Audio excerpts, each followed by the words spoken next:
بسلامة ديننا دنيانا وآخرنا بنية الدعاء والقبول وبجاه سيد الخلق المقصود والمأمول وعلى ما نوى السلف الصالح بنية صالحة ثم إلى حضرة جميع أستاذنا ومعلمنا ومشايخنا وآبائنا وأمهاتنا وإلى حضرة المؤلف هذا الكتاب بركات أسراره ثم إلى حضرة النبي المصطفى رسول الله محمد صلى الله عليه وسلم وأزواجه وذريته وأهل بيته شيخ الله لهم الفاتحة.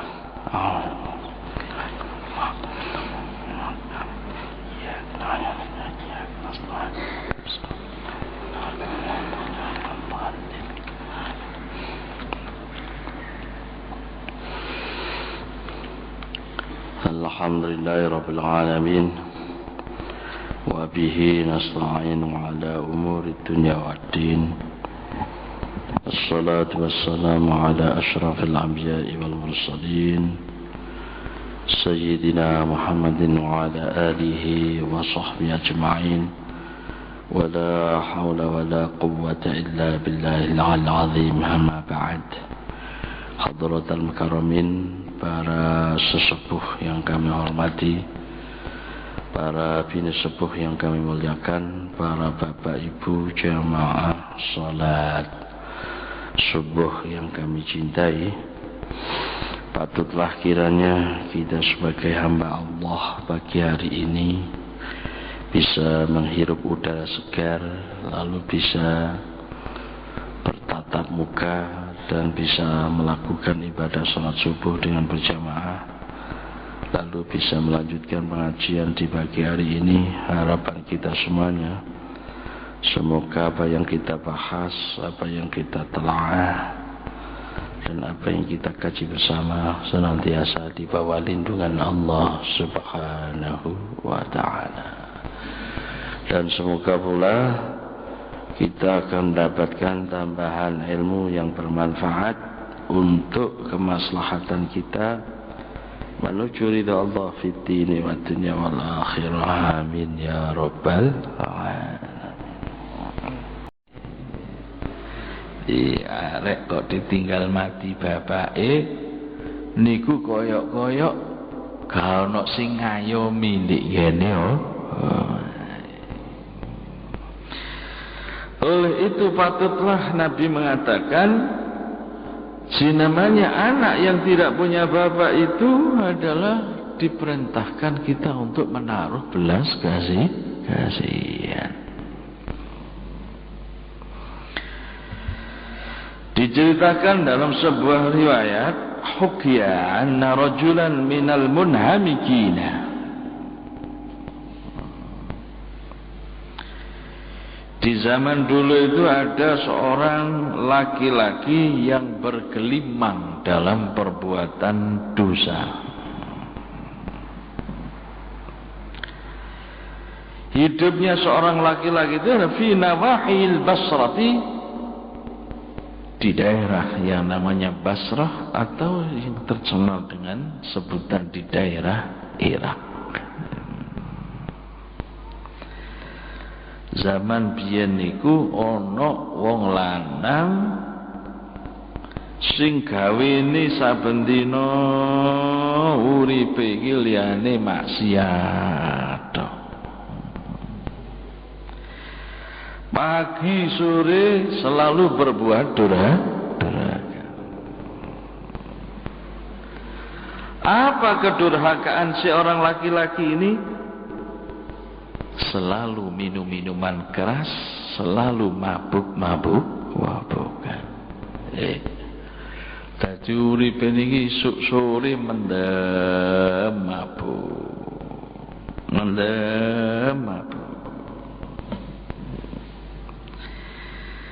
Nah, di samping seorang laki-laki ini adalah pekerjaannya selalu bermabuk-mabukan,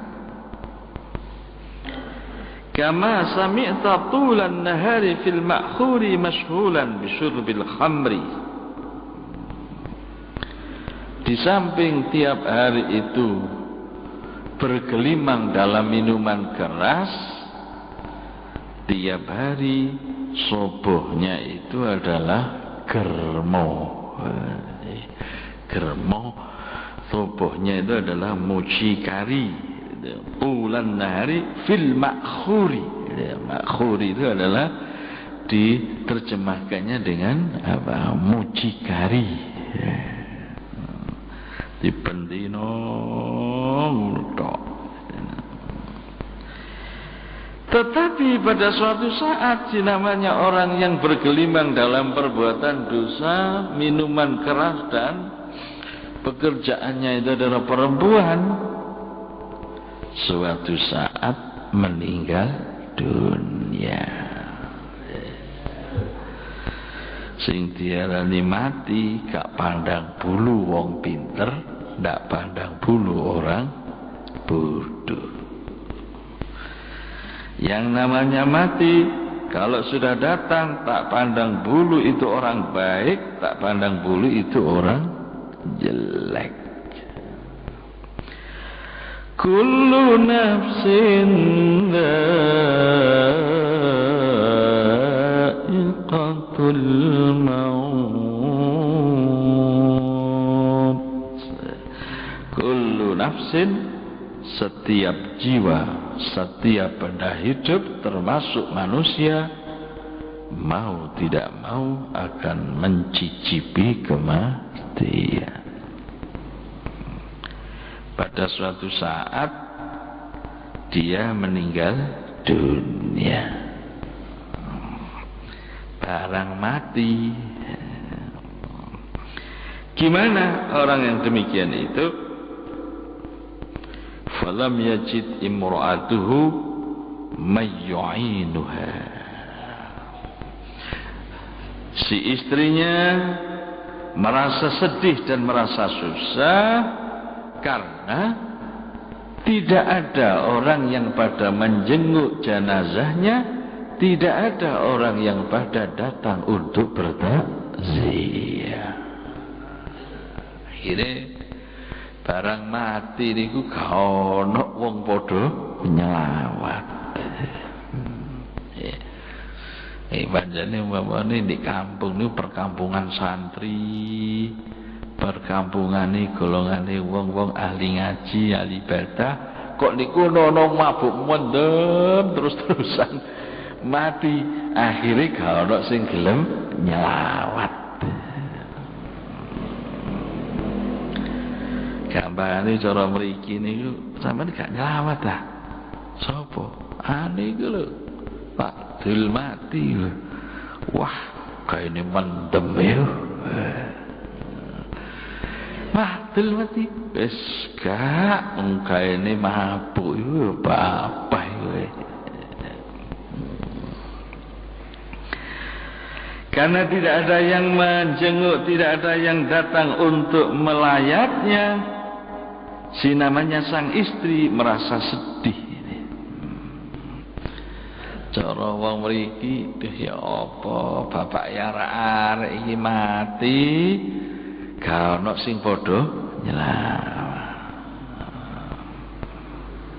Nek wong mriki nangis sing wedok. Wis tepak nasibku, bojoku koyo ngene, kelakuane sampai mati gak ono wong padha takziah. Karena orang tidak pada datang ke rumahnya. Gimana sang istri tadi itu? Likatrati fiskihi, karena si orang tadi itu betul-betul banyak-banyak melakukan kefasikan, banyak-banyak melakukan perbuatan dosa. Lah karena orang tidak pada datang takziah, orang pada tidak datang untuk melayat, fastajarat hammalina yahmilunaha ilal musalla. Akhirnya si wanita istrinya tadi itu cari orang yang mau memandikannya, mau untuk mengangkat jenazahnya, mau untuk menghantarkan ke kuburan. Cara mriki krana wong gak ana padha nyelawat, akhire ndelok tukang becak. Pak, tukang becak, tolong nggih, sampean golekno wong 10 nggih. Niki bojo kula mati mboten enten sing padha nyelawat. Kono sing gelem ngedusi, kono sing padha gelem takziah. Wis sampean golek wong 10 iki. Sampean dusi, sampean rumat, iki tak bayar. Per orang tak bayar 50.000. Golek wong 10. Cara tukang becak, alhamdulillah. Becak gak payu suwe ana wong numpak, tibake ana wong njaluk tulung ngrumat jenazah dibayar 50.000. Oke nggih, pun kula golekaken. Barang wis digolekno wong akeh, wong padha klumpuk sing dibayar-bayar fahamaluhu. Maka si mayit tadi itu diangkat, dirumat, dibawa ke musola. Cara mriki digawa nang langgar. Digawa nang gone masjid. Barang di masjid. Ya napa? Fama shalla alaihi ahadun. Tak satu pun orang pada melakukan salat jenazah. Akhirnya gak ana wong padha nyembayangi ya napa? Mayite tenguk-tenguk lek jero masjid. Barang tenguk-tenguk lek jero masjid. Sing jenenge sing tukang ngangkat kabeh jumlah wong 10 wae. Ya opo iki? Cara mriki. Gak ana sing padha nyembayangi lah sampeyan iso nyembayangi. Aku dhewe gak iso nyembayangi hari. Mbak nyembang yang mayit ini betul nanti praktek lah gak iso mayit. Malah enten kadang-kadang nama salah siji santri mulai teko pondok pesantren dianggap wong kampung wis pinter sembarang. Bahwa kok nimangi sembahyang jenazah dua tak sujud. Barang sujud ya napa? Sampeyan sembahyang kok atik sujud bareng. Salat mayit gak ono sujute. Loh, mosok gak ono sujute. Lah, gak ngerti ya? Karena ndak pernah praktek. Termasuk diantaranya sing diarani sembahyang jenazah. Ambakno sembahyang jenazah gampang kaya ngono iku. Nek mboten ate praktek ya ora iso ya. Termasuk ibadah haji. Senajan toh kita sak gudang, tapi ora tahu praktek haji. Gak tahu haji, ya ora iso ya. Isih tinguk ngono. Ini ilmu yang namanya butuh praktek ini di sini. Barang sing ngangkatnya aku bingung ya apa? Lah sampean anu lah. Iso tani mami. Ngimami aja wong aku dhewe sembahyang jenazah gak iso ten ngimami. Lalu bagaimana ini? Wis ngene ae mari. Ditenggulu ae kok nanggone ora-ora. Katanya kitab itu fahamaluhu ila saharai, maka dibawalah si mayit tadi itu karena tidak ada yang mau sholat di jenazahnya, tidak ada yang pada datang melayatnya. Akhirnya oleh orang-orang yang dibayar tadi itu dibawa ke tanah lapangan. Liyudfinuhu, untuk dikuburkan di tengah lapang. Begitu sampai di tengah lapangan, ana ngene ora-ora, wa kana bil qurbi minal mawdi'i jabalun fihi rajulun minaz zuhatil kubbar. Di tengah lapangan itu, kebetulan tanah lapangan itu dekat gunung.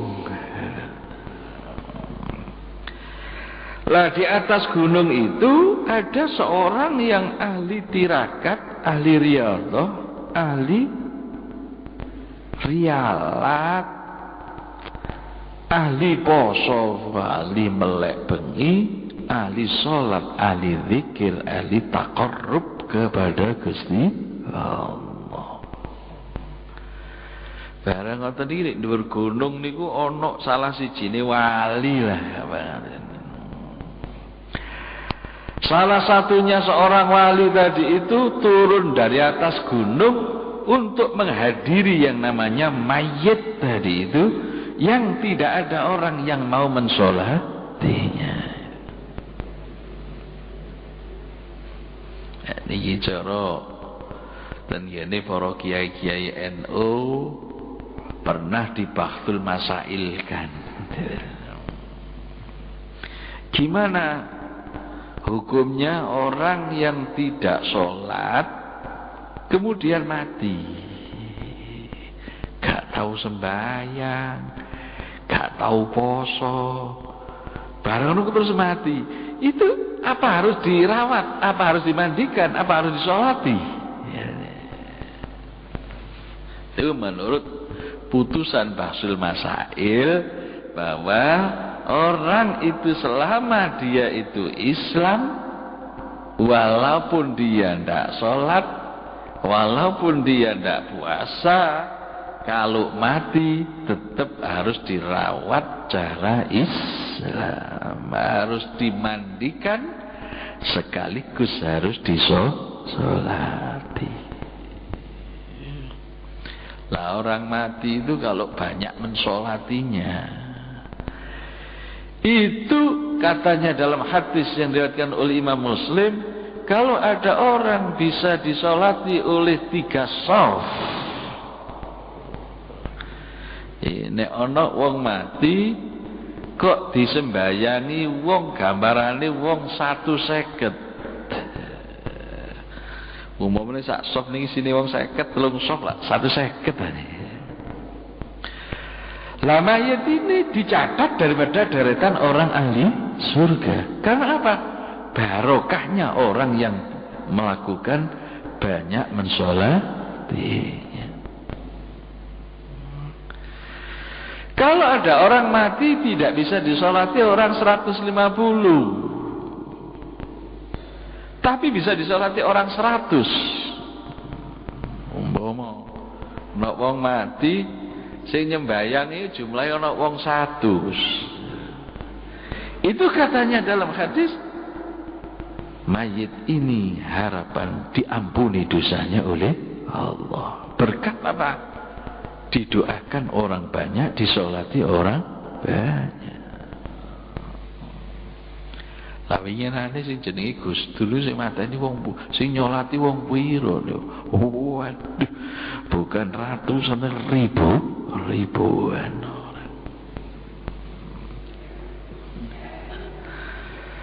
Lalu kalau ada mayit mati, orang mati itu tidak bisa disolati orang 150, tidak bisa disolati orang 100, tapi bisa disolati orang 40. Maka si mayit itu mendapatkan syafaat dari berkahnya orang-orang yang pada mensolatinya.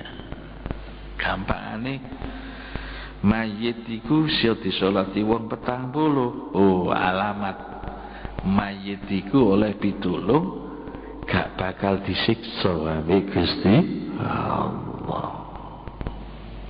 Ini pentingnya orang mati itu bila mana banyak yang mensolatinya. Akhirnya si namanya mayit tadi dibawa ke tengah kubur, di tengah lapangan. Tahu-tahu ada wali yang turun dari atas gunung. Ada seorang waliullah mudhun teko dhuwur gunung, tibake si wali tadi itu mau mensolati jenazah terhadap orang yang ahli mabuk, ahli mendem tadi itu. Fanazala dzalika az-zahidu lis-salati alaihi wantashara al-khabaru fil balad. Maka beritanya langsung tersebar luas di seluruh daerah. Wah, ada seorang wali ini yang namanya ini turun dari gunung mau mensolati jenazahnya si orang yang ahli mabuk, ahli mendem tadi. Wah, akhirnya mudun wali. Orang-orang yang tadinya tidak mau takziah, orang-orang yang tadinya tidak mau mensolatinya pada berkerumun dan pada datang. Sampai di tengah lapangan dipimpin oleh seorang wali tadi itu untuk bersama-sama mensolati jenazahnya. Wah, akhirnya wong-wong padha teko kabeh wali akeh sing nyembah ya. Sing mimpin wali. Barang setelah itu selesai sholat waqalu, orang pada berkata-kata, wong padha kasakusuk, wong padha ngomong karepe dhewe. Lah iya yo. Kok aneh? Kok aneh ya? Padahal dia itu ahli mabuk, ahli mendem. Tapi kok wali ini mau mensolati? Lah kita ini malah melok nyembahyang kabeh. Lah iya, kok aneh? Akhirnya orang pada tanya-tanya, saling ngomong-ngomong satu sama lainnya. Lah iya, sakruhku sampean ya apa? Iya ya pengawale ya mendem ya sesuk sore ya mabuk. Lah iya, kok iso ya disembahyangi wali lho, kok iso? Malah kabeh nyembahyangi kabeh. Barang begitu itu gambarannya wali tadi itu pidato di hadapan orang banyak, nek cara mriki menjelang keberangkatan si mayit untuk mau dimakamkan di kuburan. Orang begitu itu walinya bilang, cara mriki pidato, para bapak-bapak, Anda semuanya harus tahu, sampean semua tahu ya, si fulan ini perbuatannya kayak begitu. Sampean tahu si fulan ini ahli datang ke tempat-tempat mucikari. Anda tahu bahwa orang ini ahli mabuk, ahli mendem, ahli minuman keras. Tapi saya tadi malam itu mendapatkan isyarah dari Allah Subhanahu wa ta'ala. Saya tadi malam itu mendapatkan firasat langsung dari Allah bahwa saya mendapatkan perintah untuk mensolati si jenazahnya si fulan yang ahli mabuk mendem ini. Kenapa? Karena walaupun dia ini seorang ahli mabuk mendem, fa innahu maghfurun lahu, dia ini diampuni dosanya oleh Allah. Sing jenenge sing ngomong niki wali, wong padha kaget, kagum dan langsung percaya. Oh, tibake di sepuro pangeran ya. Lah Dadi wong tuwek-tuwek sak gedhe-gedhene dosane manungsa isih gedhean pangapurane Gusti Allah. Ya nafsu la taqnati min zillatin nadumat Innal kabaira fil ghufrani kallamami Ya nafsu la taqnati min zillatin nadumat Innal kabaira fil ghufrani kallamami Katanya kita Burdah, ya nafsu, wahai diri seseorang, la taqnati, jangan berputus asa, min zillatin azumat, karena terpeleset melakukan dosa besar. Ojo rumangsa putus asa medhotno rahmati pangeran senajan toh nglakoni dosa-dosa gedhe. Innal kabaira fil ghufrani, sesungguhnya dosa-dosa besar itu jikalau mendapatkan ampunan Allah. Ya apa kata jannah kitab Zubat? Innal kabaira fil ghufrani kallamami, tidak ada bedanya dosa besar maupun kecil kalau itu mendapatkan anugerah ampunan dari Allah. Barangan fazada ta'ajjubun nasi, maka semakin bertambah kekaguman orang pada waktu itu. Anda harus tahu. Nah ini katanya si wali tadi itu, Anda harus tahu orang ini walaupun mabuk mendem, hidupnya selalu bergelimang dalam kedurhakaan dan kemaksiatan, bagaimanapun orang ini masih juga banyak kebajikannya. Bahasane wong kene, ya apa ae menungso iku saapi-apike ana eleke, saelek-eleke ana apike. Orang ini masih banyak kebajikannya walaupun banyak kesalahannya. Apa kesalahan kebajikan si dia ini? La wallahi illa annahu kana yafiku kulla yawmin min sakarihi 'inda salati subhi. Si namanya si wanitanya itu belum pernah menceritakan, wah bapaknya anak-anak itu kalau sudah pagi setelah sholat subuh sudah ganti pakaian, wudu sholat, setelah sholat subuh ya datang ke mucikari, ya sebagaimana biasanya mabuk mendem. Tapi walaupun dia bagaimanapun, si namanya laki-laki yang ahli mabuk mendem itu kana la yakhlu baitahu min yatimin aw yatimaini. Dia ini keistimewaannya selalu menaruh belas kasihan pada anak ya yatim. Oh, bapak lari-lari niki senajan koyok ngoten niku, nek nang arek yatim suwayange mboten lumrah. Yufaddiluhu ala waladihi.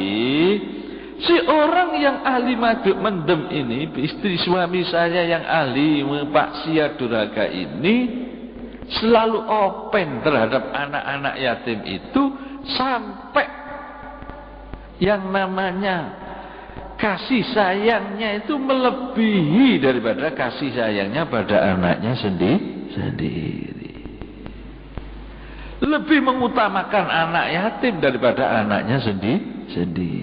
Gampangane wani wong iku luwe asal arek yatim itu wareg kabeh. Wani senajan toh gak duwe dhuwit, ngalah dhuwit iki diwenehno nang gone arek yatim. Alhasil mikirno banget nang nasib arek sing gak duwe bapak. Bahkan suatu saat dia pernah ngomong, ya apa? Wa kana yafiku fi atna'i sakari fayabki wa yaqulu ilahi. Pada suatu saat si bapaknya anak-anak itu, kata si wanita pernah menceritakan istrinya, ketika setengah sadar itu bilang, ya Allah, saya ini nanti ditempatkan neraka yang paling bawah, apa neraka yang di tengah, apa yang neraka yang paling atas saya ini, ya Allah. Neraka jahanam yang bagaimana yang saya harus terima karena perbuatan dosa dan kesalahan saya ini. Pernah bilang begitu. Tapi kehebatan dan keistimewaannya, si suami saya itu selalu menaruh belas kasihan pada anak yatim. Akhirnya si wali tadi dalam pidatonya, kamu tahu bapak-bapak, ini orang walaupun sejahat-jahat orang, ini orang betul-betul perhatian pada anak yang tidak punya bapak. Oleh itu si orang ini penyebab diampuni dosanya, dihapus kesalahannya karena berkat daripada kasih sayangnya kepada anak-anak yatim. Oleh itu saya mendapatkan firasat, ilham dari Allah, kata si wali tadi itu, suruh turun dari gunung untuk mensolati jenazah si bulan ini. Inilah diantara berkatnya kita andaikan punya rasa belas kasihan pada anak yang tidak punya bapak. Oleh itu Nabi sendiri menjamin dalam hadisnya, ana wa kafilul yatimi fil jannah.